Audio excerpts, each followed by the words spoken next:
অবস্থায় হাসপাতালে চিকিৎসাধীন আছে। সুজাত তার নাম।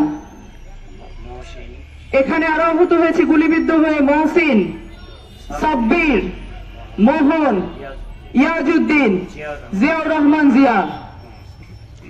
আল্লাহর রহমত এবং বিএনপির শত শত হাজার হাজার লক্ষ কোটি নেতাকর্মীর দোয়ায় হয়তো এদের বুকে গুলি লেগে তারা মৃত্যুবরণ করেনি, আর কোনো মায়ের বুক খালি হয়নি। কিন্তু যে সকল সন্ত্রাসী বাহিনী আপনারা এই কাজগুলো পুনরায় শুরু করেছেন, আপনাদেরকে মনে রাখা উচিত 5 তারিখে আপনাদের মা, আপনাদের নেত্রী আপনাদেরকে রেখে কি কারণে এই দেশ থেকে পালিয়ে গেছে, পালিয়ে যেতে বাধ্য হলো। এখানে বিগত 5 তারিখের পর থেকে একটু একটু করে তারা মাথা চাড়া দিয়ে আবার লালপুরের মাটিতে সন্ত্রাস কায়েম করার চেষ্টা করছে। আপনারা ভুলে যাবেন না, আমরা আমাদের সর্বোচ্চ নেতা, আমাদের নীতি নির্ধারক জনাব ভারপ্রাপ্ত চেয়ারম্যান জনাব তারেক রহমানের নির্দেশে 5 তারিখের পরেতে আপনাদের বাড়িঘর পাহারা দিয়েছি। লালপুরের মাটিতে কোন ধরনের সন্ত্রাসী কর্মকাণ্ড হতে দেয় নাই। আপনাদের আওয়ামী লীগের নেতাদের আশঙ্কা ছিল যে আপনাদের নেত্রী যদি এই দেশ থেকে পালিয়ে যায় তাহলে লক্ষ লক্ষ লাশ মাটিতে পড়বে।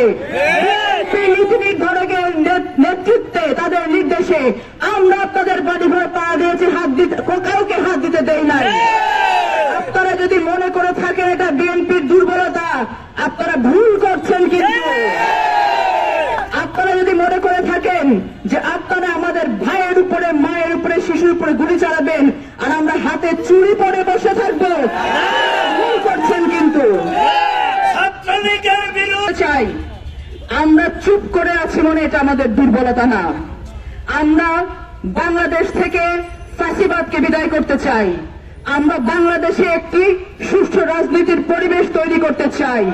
বাংলাদেশ জাতীয়তাবাদী দল বিএনপি বাংলাদেশে গণতন্ত্রের পুনরুদ্ধার করে গণতন্ত্রের যাত্রাকে আবার সমুন্নত করতে চায়। সেই জন্য আমরা ধৈর্য ধারণ করছি। কিন্তু সকলের মনে রাখা উচিত ধৈর্যের কিন্তু একটা সীমা থাকে। আপনারা এই সীমাকে অতিলঙ্ঘন করার চেষ্টা করবেন না। গতকালকে যে ঘটনা লালপুরের মাটিতে ঘটেছে, এই ঘটনার আর একবার যদি পুনরাবৃত্তি ঘটে, আমি বলে রাখতে চাই আপনাদেরকে, আমাদের ভারপ্রাপ্ত চেয়ারম্যান তারেক রহমান আমাদেরকে চুপ থাকার নির্দেশ যেমন দিয়েছেন, গর্জে ওঠার নির্দেশ উনি দিতে পারেন। আমরা কিন্তু তখন কেউ বসে থাকবো না এখানে। আমি প্রশাসনের দৃষ্টি আকর্ষণ করতে চাই, গতকালকে আপনারা এখানে ছিলেন, গতকালকে এখানে সেনাবাহিনী ছিলেন, আপনারা আমাদেরকে সহযোগিতা করেছেন। আপনাদের কারণে এখানে আর অনেক রক্ত ঝরতে পারেনি, আমি আপনাদেরকে কৃতজ্ঞতা জানাতে চাই। কিন্তু ইতিমধ্যে মামলা হয়েছে, ভিডিও ফুটেজ আছে।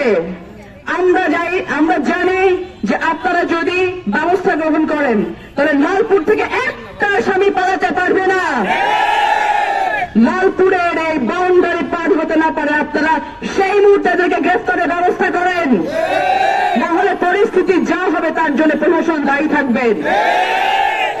আমরা বুকে গুলি নিয়েছি বহু বছর, আমাদের ভাইয়েরা গুলির শিকার হয়েছে, আমাদের বাবারা ক্রসফায়ারের শিকার হয়েছে, আমাদেরকে রাতে ঘুমাতে দেওয়া হয়নি, আমাদের এগেইনস্টে মামলার উপর মামলা দিয়ে নির্যাতিত করা হচ্ছে 15-16 বছর। আমরা চুপ করে সহ্য করেছি।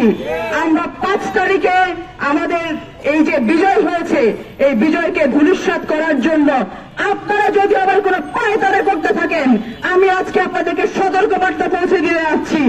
আপনারা দেখেছেন লালপুর বাগাতিপাড়ার জনগণ কিভাবে একত্রিত আছে,